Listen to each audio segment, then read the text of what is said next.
Alors, j'aimerais bien vous présenter un projet que nous avons fait il n'y a pas longtemps. Et parce que ce n'était pas vraiment un projet Vissim hyper classique.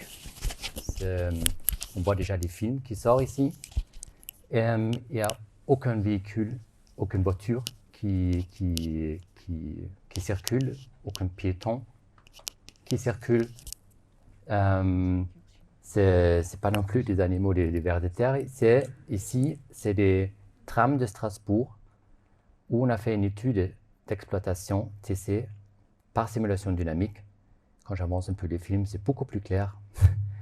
Et voilà, je vais vous présenter ça. Pourquoi on a fait ça? Alors, l'EMS, l'Eurométropole de Strasbourg, avait deux objectifs. Il voulait une fois avoir une liaison supplémentaire entre le centre et Bischheim-Schiltigheim, vers là-haut, et avoir une liaison tramway directe entre les institutions européennes qui sont à peu près là et la gare. Deux objectifs, il y avait deux questions qui concernent l'exploitabilité.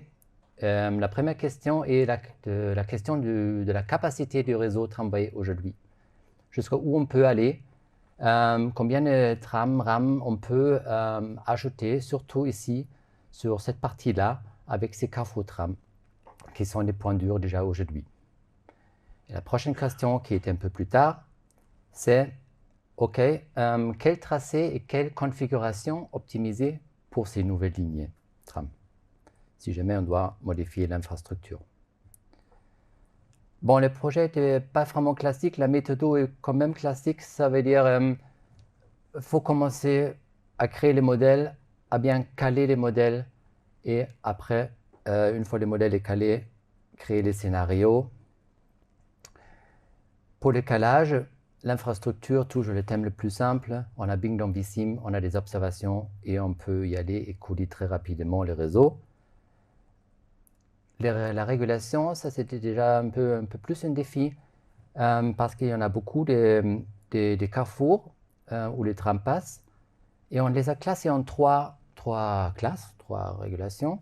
Les rouges, les bleus et les verts. Les rouges, c'est là où on avait la régulation BP et la régulation ferroviaire qu'on a bien modélisé, bien simulé, aussi la communication entre les deux. Après les points bleus, ça c'est des carrefours tram, ça veut dire qu'on n'a que des conflits tram, c'est déjà un peu plus simple, mais il faut quand même poser quelques questions. Oui, s'il y a deux trams qui arrivent au même moment et sont compatibles, ils peuvent passer, mais s'ils ne sont pas compatibles, est-ce qu'il y a une priorité entre les rames? À Strasbourg, c'est first in, first out, le premier arrivé, premier servi.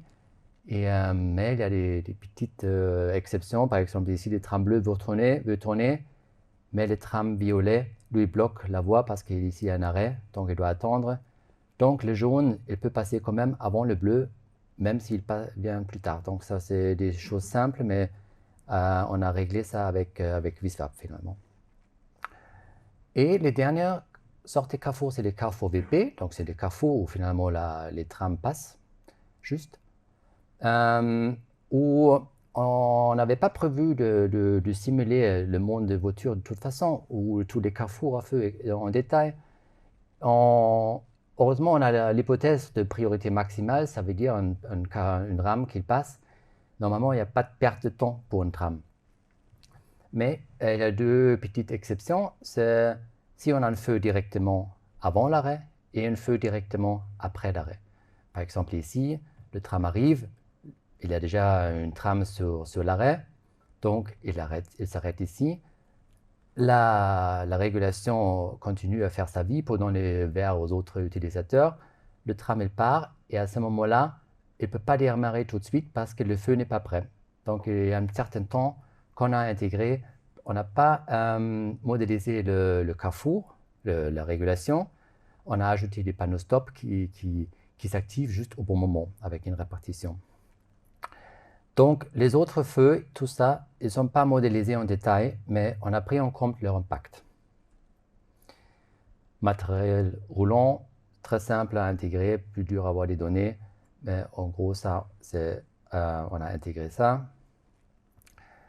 Après, pour le graphiquage, on a un fonctionnement par rame. Ça veut dire une une rame qui sort de notre périmètre ne va pas être perdue, il ne disparaît pas, et non, il va au terminus, et il fait des demi-tours, et il revient.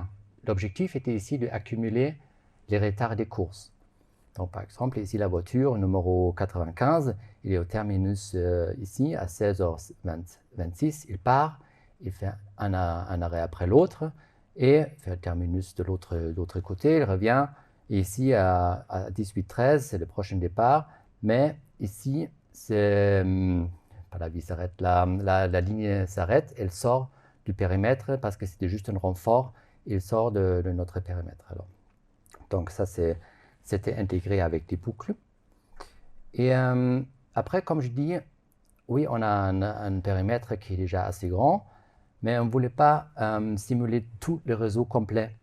Surtout, il n'y a pas vraiment un jeu à l'extérieur ici, si on va jusqu'au terminus. Donc ici, on n'a pas simulé le parcours exact, mais on a garé la rame qui sort sur un arrêt fictif pour le temps que le tram met entre là et le terminus. Et ça, ce n'est pas une valeur fixe, évidemment, mais c'est une répartition pour prendre en compte tous les aléas qu'un tram peut avoir entre là et là. Et ça, on avait des enregistrements des tramways, des données SAE pendant un mois, et on a créé des courbes qu'on a attribuées à cet arrêt-là.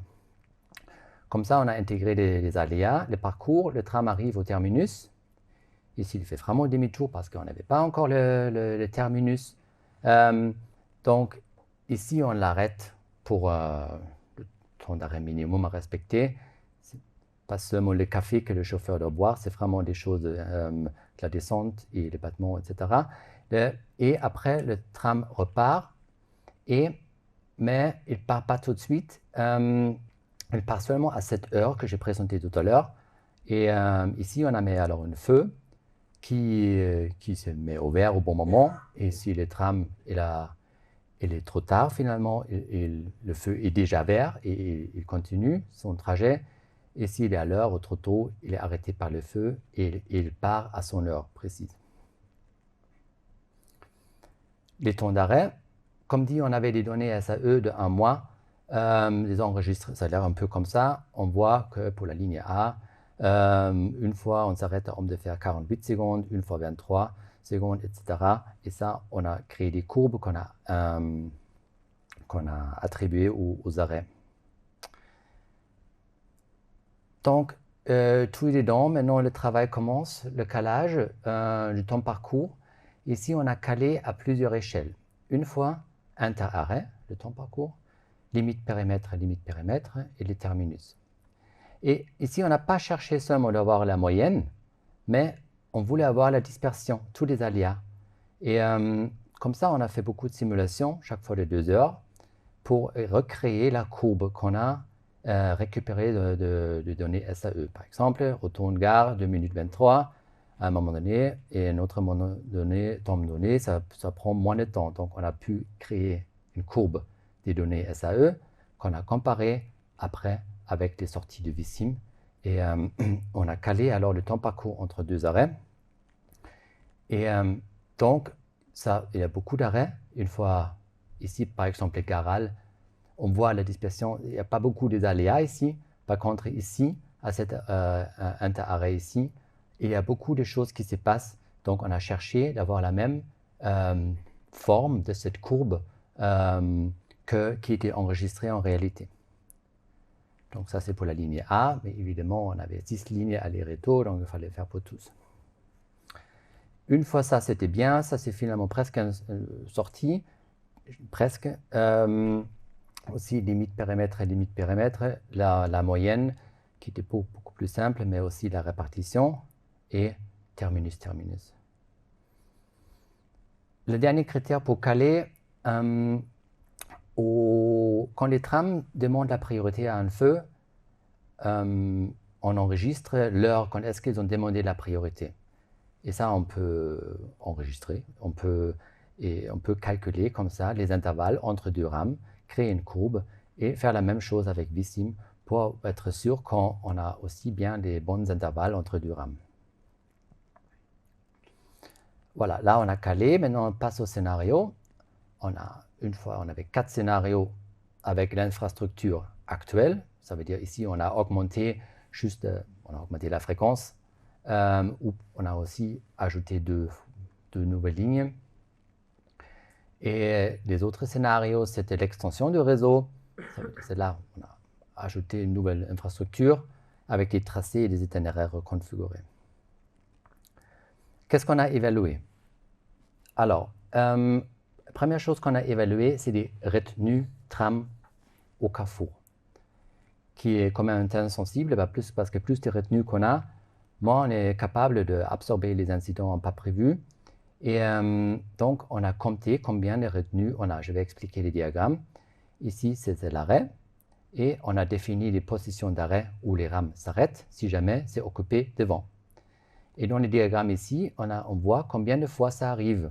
Donc, la position 1, aujourd'hui, c'est le bleu. Ça arrive 7 fois par heure qu'une rame est ici et ne peut pas accéder à son arrêt parce qu'il a déjà une rame. Et ça arrive une fois par heure que les mêmes 2 rames qui s'arrêtent ici parce que c'est bloqué devant. Et on voit qu'aujourd'hui, ça arrive 7 fois, mais il y a des scénarios, ça arrive alors beaucoup plus souvent parce qu'on a acheté beaucoup de lignes et on peut chiffrer alors les retenues jusqu'où ils vont, combien de fois ça arrive. Ici, on a la même information, mais notre affichage peut être plus simple, plus clair. Ça se fait avec Visum après. Un trait, ici c'est homme de fer à nouveau, un trait c'est une position d'arrêt et la couleur définit alors combien de fois ça arrive par heure. Donc ici ça arrive entre 6 et 8 fois, ici inférieur à 2 fois et comme ça on pouvait aussi comparer les scénarios et dire ok si on fait ça c'est beaucoup plus rouge, surtout là c'est pas du tout apprécié qu'on a plus de bouchons que déjà aujourd'hui parce qu'on connaît la situation homme de fer aujourd'hui qu'on ne peut surtout pas dégrader. Bien évidemment, les films, toujours parlant, surtout là on parle des retenues, mais qu'est-ce que c'est une retenue? Et on voit, alors, comme dit, c'est pas vraiment classique, mais on voit ici quand même des situations, on voit si on se connaît à homme de fer, jusqu'à où ça va. Ici, c'est déjà le prochain arrêt, donc on peut s'imaginer le mur qui va se créer si on a encore une 4e rame ici qui s'arrête. Une autre évaluation, c'est le temps parcours et les pertes de temps. Très classique pour le réseau complet. Ici, c'était très moyennier, la moyenne des moyennes. Et finalement, oui, le tram A perd 7 secondes, mais est-ce que c'est maintenant grave ou pas? C'est un peu dur pour nous à juger. Donc, on a regardé aussi un plus en détail au carrefour, chaque fois que je prends homme de fer, où on a justement évalué les pertes de temps inter-arrêt. On a dit, OK, aujourd'hui, bleu, les pertes pour traverser les nœuds, aujourd'hui, sont dans 90% des trams, c'est court. Par contre, si on augmente la fréquence ici, l'occurrence, donc 20% des trams attendent aux pertes déjà plus de temps qu'aujourd'hui, pour chiffrer un peu plus les évaluations. 2 situations un peu spécifiques. C'est la situation de la gare à Strasbourg. C'est un terminus avec 2 quais.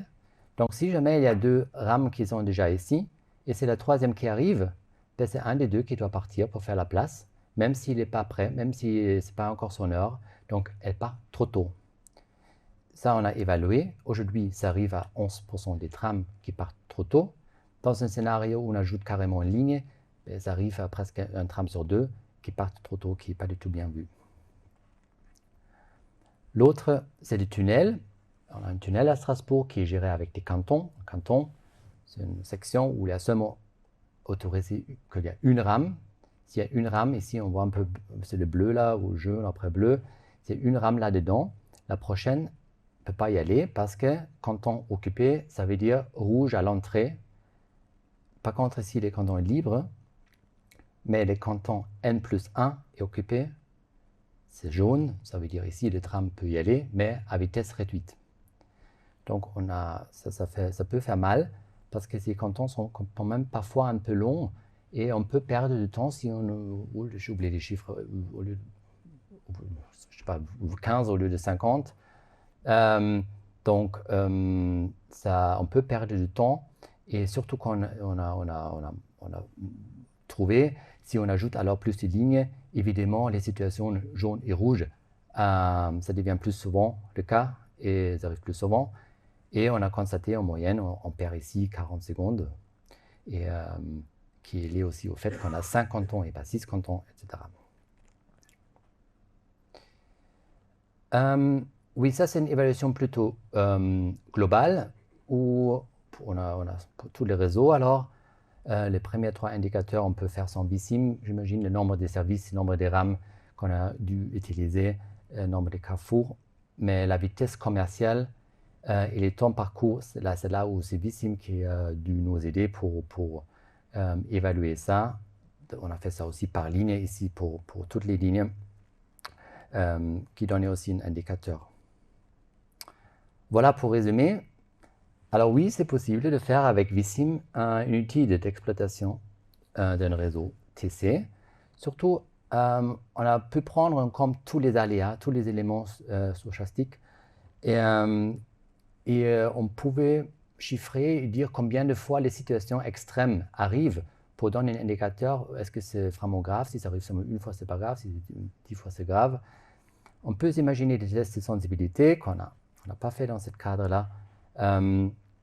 Qu'est-ce qui se passe si la porte ne ferme pas? La rame doit s'arrêter encore plus 30 secondes. Qu'est-ce qui se passe derrière avec les retenues? Le temps. Les rendus, comme on a vu, on a eu une analyse plutôt globale, mais aussi on est allé dans le point dur pour évaluer les détails, les pertes de temps et les retenues. Et que ça nous a permis à créer un tableau de synthèse qui était assez complet. Et finalement, on peut dire que la simulation était bien outil ici pour une aide à la décision. On a pu exclure tout de suite 2-3 scénarios parce qu'en termes d'exploitabilité, c'était juste pas possible.